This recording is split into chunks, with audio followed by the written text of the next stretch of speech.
Hi. Hi, how are you? I'm good, thank you. The trip is almost here.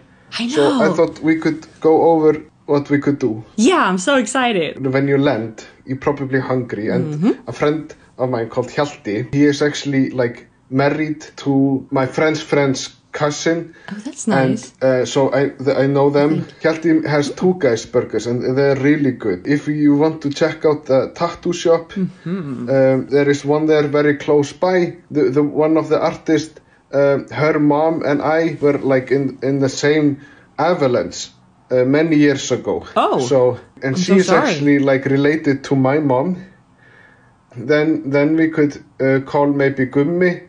He is like Gummi. in a buggy cars. Gummi and his friend Kalle. And actually Kalle? one of the people, Kofi.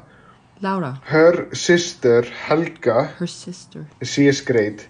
It's a this nice relevant? museum downtown.